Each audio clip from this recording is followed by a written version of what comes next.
no me resisto a dar cuenta de unas notas garabateadas en un segundo café, no ese primero de la mañana que suelo tomar tan temprano. Este es a media mañana, el mejor. El café es una excusa para paladear los rayos del sol amembrillados de este día otoñal que cae sobre el valle. La estación que más me gusta, esta del otoño. Y solazándome viendo pasar a las mozas gritonas que hacen pella en el instituto, enfundadas en los leggings. Unos leggings que no dejan nada a la imaginación. Hay que apartar, los señores así mayores como yo tenemos que apartar la mirada, porque si no quedas de viejo verde. Un día hablaremos de los leggings y el siglo XXI, el siglo de la transparencia. Pero bueno, estaba a la espera de a ver si pillaba la Nueva España de gratis, la de papel, que es lo que hacemos aquí los ociosos. La tenía un jubilado que más que leerla la estudiaba. Y entonces en el móvil me saltó una columna publicada en The Objective por Jorge San Miguel, que le sigo bastante, muy interesante, que se titula Las Mercedes de la Fortuna. La Fortuna, 1804. Eso es, el mayor tesoro submarino de la historia. We're talking about a country's cultural heritage. Every sunken ship is part of your history, your soul. Este tío es un puto pirata. Lo que hace Frank Wilde es robar. Y va sobre la serie que están emitiendo en Movistar y que ha realizado Amenábar. Una columna muy bien hecha, es uno de estos mecanismos de engranaje perfecto. Tiene un poco de todo, la visión del panorama de la ficción audiovisual, una crítica al registro interpretativo de los actores españoles, que es un poco canónica, la de que siempre están sobreactuados y son gritones. Aunque si uno mira a las mozas que pasan por aquí al lado, pues para gritonas ellas, llevan los móviles con bachata y reggaetón a toda marcha y ellas gritando a tope. El español es gritón, así que si recordamos aquello que decía Fernando Fernán Gómez de que le había recordado el director italiano Matarazzo, sea usted como un español, no como un norteamericano, pues hay que decir que esta crítica de San Miguel a los actores españoles se le vuelve un poco en contra, porque son gritones como lo son los españoles.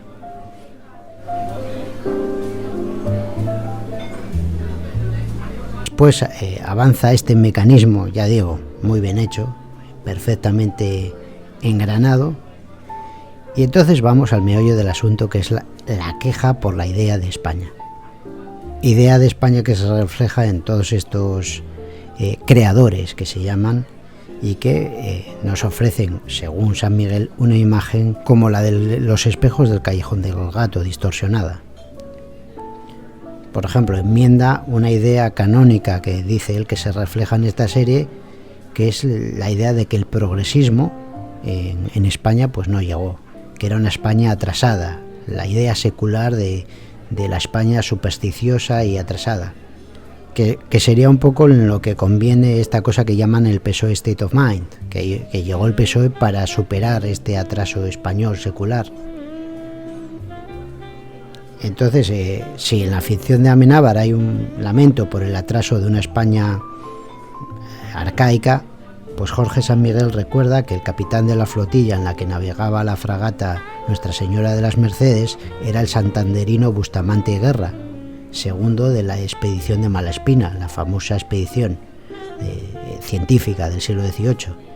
Y en un párrafo muy brillante recorre pues desde esta expedición que tocó Cádiz, Australia, hasta el paso por los efectos de la guerra devastadora de la independencia, y en un cambio de foco magistral, en 2 trazos, pues nos lleva a la necesidad que comentaba él con un amigo de recuperar el prestigio del siglo XVIII español, y entonces recuerda que hubo un intento de recuperar ese siglo XVIII español en el PSOE de los años 80, de la segunda legislatura de Felipe González, cuando se inauguraban calles que llevaban homenaje al nombre de la Ilustración, y aparecía la Universidad Carlos III.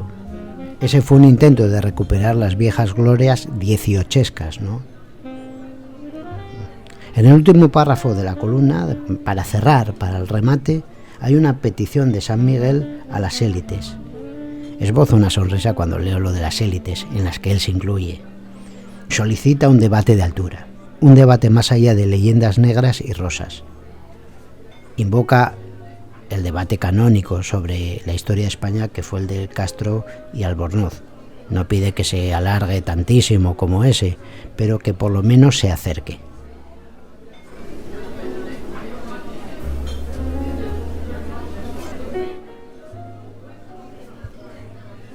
En mi humilde opinión, la columna dice mucho más de San Miguel, heredero de una tradición que se proclama a sí mismo, la liberal, como ya decimos antes, hombre que se considera de las minorías no rectoras, pero sí pensantes de la idea de España,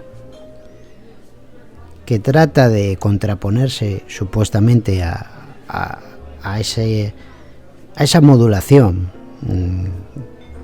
que encarna el PSOE, esa modulación, esa idea de España que se ha extendido con el PSOE, aunque no se da cuenta que el PSOE es de la misma tradición que él. El PSOE lo único que hace es tratar de salvar una ruptura profunda que hay en España y que yo creo que las categorías de Jorge San Miguel no le permiten ver. Una ruptura, un enfrentamiento que es secular en España y que se ha revivificado, ha tomado más fuerza con la aparición de las nuevas izquierdas, que es el conflicto liberales-antiliberales. Ese es el problema, y hoy tenemos ese conflicto en España. Quien ha salvado mejor de alguna manera ese conflicto, tratando de arrimar a España hacia Europa, ha sido el PSOE, aunque para ello haya tenido que hacer trampas jugando al solitario. El PSOE, como dice Cayetana Álvarez de Toledo, es el tablero, porque no puede ser de otra manera más que el tablero de juego, porque si no es el tablero el PSOE, vamos a un conflicto. Hay un conflicto entre la idea de la España europeísta, liberal, y la España antiliberal, que es considerada por los liberales como anti-España, porque para ellos la idea de España solo puede ser la idea de la historiografía liberal definida en el siglo XIX. El imperio de España solo es aquel que está visto desde el prisma de las categorías liberales, reconstruido o construido nuevamente desde las categorías liberales del siglo XIX. Por eso cuando Jorge San Miguel, tomando una copa con otro amigo, reclama el que se vuelva a poner en primer plano el siglo XVIII, no sabemos muy bien de lo que está hablando, porque lo primero que hay que entender es qué había en el siglo XVIII, y en el siglo XVIII había una monarquía católica, anacional, muy compleja, que por ejemplo ilumina muy bien los últimos trabajos producidos al calor del bicentenario de las independencias de historiadores americanos. Uno no es americano, pero vive en México, que es Tomás Pérez Bejo, y que explicaba muy bien qué era eso de la monarquía católica. La Unión Soviética era una alternativa global al mundo capitalista. Era una alternativa global desde el punto de vista político, desde el punto de vista social y desde el punto de vista económico. Ahora, el resultado de la experiencia de los 70 años de vida de la Unión Soviética es que cada uno de estos aspectos no es capaz de resistir esa competencia. Económicamente es mucho menos eficiente, políticamente crea una oposición continua en su interior, que no sabe procesar, que no sabe procesar, y entonces lo que ocurre es que llega hasta donde puede llegar, y cuando no puede llegar se desintegra. Claro, si planteamos el caso de la monarquía católica desde esa perspectiva, el asunto es muy interesante, porque claro, la monarquía católica es una especie de alternativa global, barroco católico contra reformista frente a la reformista protestante. Entonces, y ahí hay un episodio central al cual yo dedico prácticamente un capítulo, que es la Guerra de los 7 años. ¿Qué es lo que demuestra la Guerra de los 7 años? Que la monarquía católica es incapaz de competir con el imperio inglés, y se viene abajo. Es una monarquía que de alguna manera es una monarquía planificada. Yo cuento también en este libro el caso de la Alhóndiga de Granaditas. El caso de la Alhóndiga de Granaditas es un caso enormemente interesante. Todo el mundo sabe la Alhóndiga de Granaditas porque la toma de la Alhóndiga de Granaditas por Hidalgo es uno de los episodios centrales que todo el mundo conoce de la historia. Pero lo que es interesante es el propio edificio construido por el intendente Riaño, que es uno de los edificios más impresionantes posiblemente de toda uno de los edificios civiles más impresionantes de la monarquía católica en América, pero que en sí es simplemente un pósito de granos, es decir, era un lugar en el cual se guardaba el trigo y el maíz. Porque Riaño y muchos de los funcionarios de la monarquía tenían la idea de que uno podía controlar los precios, que el Estado podía y debía controlar los precios. En el fondo, podríamos decir que lo que ocurre con la Alhóndiga de Granaditas es que es un silo stalinista de unas gentes que piensan que la economía puede ser controlada por el Estado. Claro, frente a esto tenemos un mundo anglosajón que en esos momentos ya estaba apostando por una economía liberal de empresarios individuales, y el fracaso de la monarquía católica en ese aspecto yo creo que es absoluto.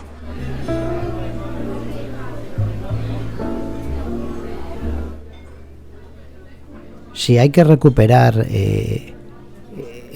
figuras del 18 para entender por qué esa monarquía de reinos, capitanías, complejísima, articulada en torno a una corona y la Iglesia católica se rompió, se naufragó y además cayó en una guerra imperial civil, que eso lo explica más adelante, pues simplemente siguiendo la pauta que nos marca Jorge San Miguel, yo recuperaría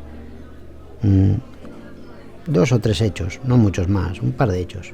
Por ejemplo, uno que recuperaría fundamentalmente sería el de Feijóo, la obra de Feijóo, la figura de Feijóo. Feijóo es presentado en una de las obras del historiador, de estos historiadores en torno a Pérez Bejo, también en español, vasco, José María Portillo, Chema Portillo, como un renovador de la tradición católica. La tradición católica de pensamiento católico se había expresado secularmente en los reinos de España, de las Españas, en latín. Digamos que Feijóo pasa a expresar su pensamiento, que es un pensamiento no sistemático de miscelánea, aunque detrás está siempre sobrando el tomismo característico de la tradición católica, y lo expresa en español, en discursos próximos al ensayo, es el ensayo español en español. ¿Eso hace de Feijóo un pensador español? Yo creo que no. Hace de Feijóo un pensador católico que se expresa en español, es decir, un hispano. Feijóo en su primer discurso es muy interesante. Cuando define a quién se dirige a los católicos, no se dirige a los españoles. Ni siquiera se dirige solo a la monarquía católica, se dirige a la corte, porque Feijóo nace en tiempo de los Habsburgo, vive en su juventud la guerra de sucesión, y después, cuando llega la nueva casa reinante, que son los Borbones, la nueva dinastía, pues más o menos lo recibe con 50 años ya, siendo muy veterano, en una obra de encargo, lo recibe indicándoles y informándoles a qué reino están llegando, a qué tipo de reino están llegando, que es muy distinto del reino del que proceden, que es el de Francia. Es otra cosa, aunque sean los dos reinos católicos. La monarquía a la que están llegando es muy distinta, y pone en valor toda la tradición tomista en la que está viviendo. Inmediatamente las obras de Feijóo son exitosísimas, publicadísimas. Es felicitado por el Papa. Las ventas en la América española son fabulosas. Pero con todo y con eso, una vez pasado el siglo XIX, Feijóo será reducido a literato, enterrada sus ediciones completas. Nunca más se le editará la obra completa, porque se considera un pensador obsoleto. O sea, el problema es que Feijóo era un católico y los liberales no lo podían aceptar. Ya había protoliberales dentro de la corte borbónica, que si había un teatro crítico escrito por el monje benedictino desde una celda de Oviedo, del monasterio, pues pues le contestan con un antiteatro crítico escrito paradójicamente desde la biblioteca de la corte del rey. Es decir, ya está introduciéndose y está abriéndose dos bandos dentro de España, dos tradiciones, la tradición tomista de Feijóo y una nueva tradición que procede de Europa y que acabará encarnándose en los liberales.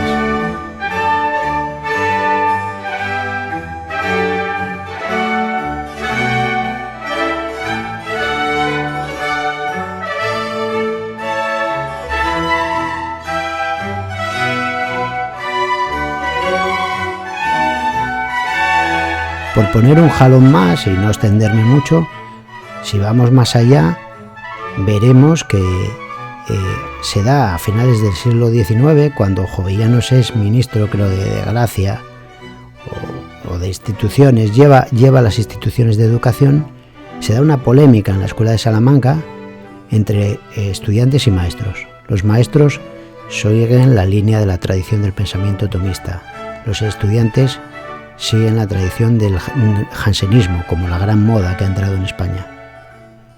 Jovellanos va a tomar partido por los estudiantes. Nuevamente se va a producir una ruptura. Las élites que se reunirán en Cádiz procederán de esta línea de pensamiento que considera a la opuesta como una pura superchería. Pero estos dos bandos estarán eternamente enfrentados cuando se produzca la ruptura del imperio, cuando la monarquía católica entre en crisis, y se producirá lo que dice Pérez Bejo. En la historiografía latinoamericana, también en la historiografía española, por cierto, que tiene que ver por qué toda la primera mitad del siglo XIX fue tan conflictiva en todos los países que habían formado parte de la antigua monarquía.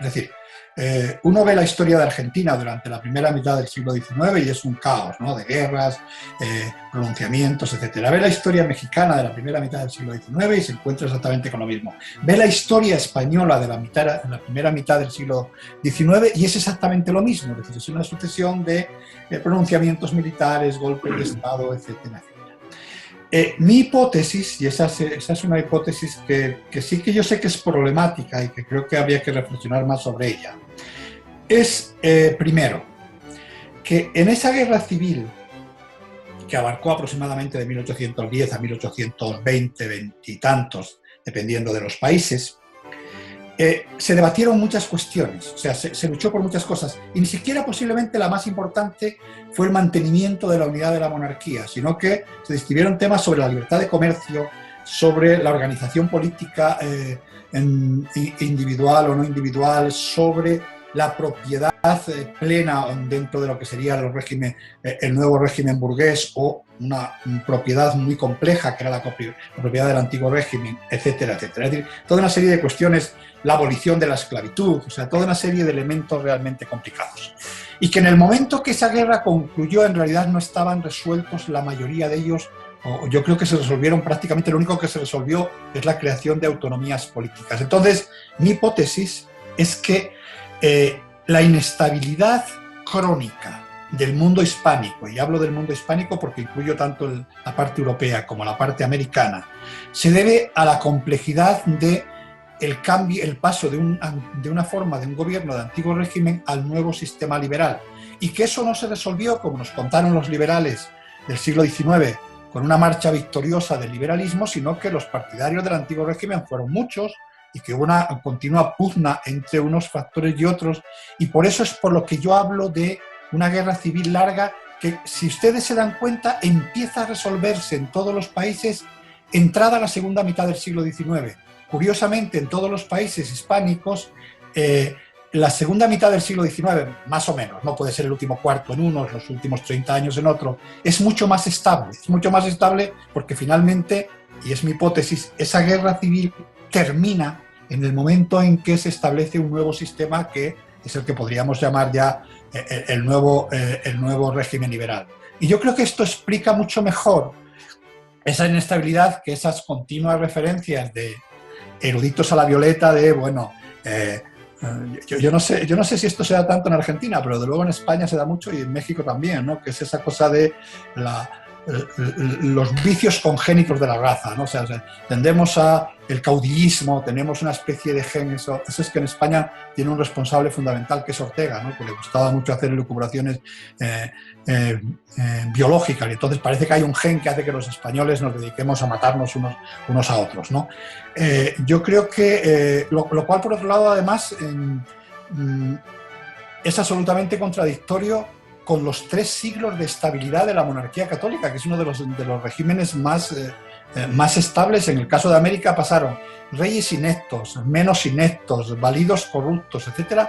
Y todo el siglo XVI, XVII y XVIII, una vez producida el establecimiento del régimen virreinal, son de una estabilidad que, si uno lo compara con Francia, Inglaterra, etc., a uno le produce sensación. Bueno, es que no es un asunto genético, es un asunto de las dificultades del nacimiento del nuevo régimen en sociedades que fundamentalmente eran de antiguo régimen. Y aquí, si me permites, Luis, una pequeña aclaración.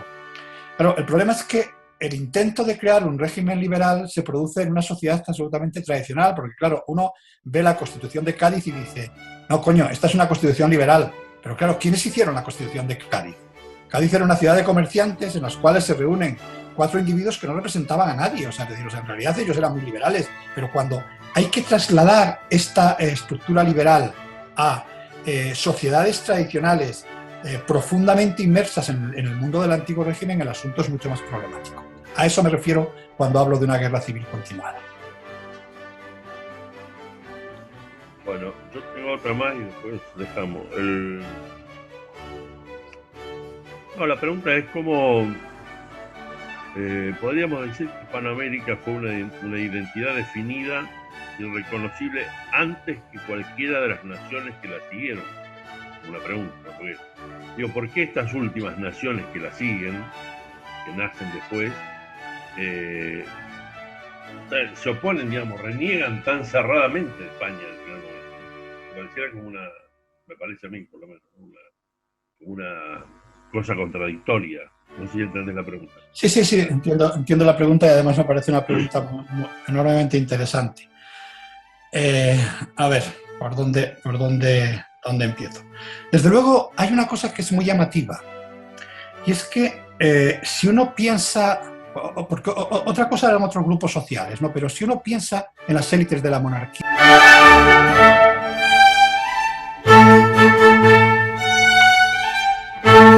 crisis entre los liberales y los antiliberales. La nación española, lo que nosotros conocemos como nación española, será la nación liberal, pero siempre tendrá una resistencia poderosísima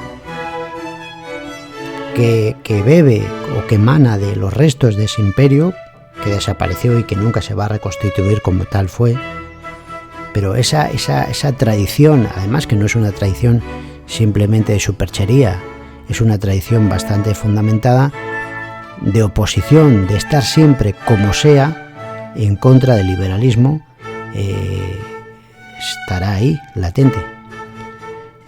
Las minorías liberales de Cádiz, raquíticas, el liberalismo hispano siempre será muy raquítico, le costará mucho imponerse, siempre tendrá muchísimos frenos, pero al final conseguirán, digamos, que poner de su lado las cosas, el sistema institucional, los estados distintos. Lo que pasa que claro, tienen que ponerlos asumiendo esa gran reacción que hay contra ellos. Una reacción que irá evolucionando. Primero es una derecha tradicional, pero podemos decir que esa reacción llega hasta hoy mismo, que se cristaliza en Podemos. Podemos es simplemente un antiliberalismo.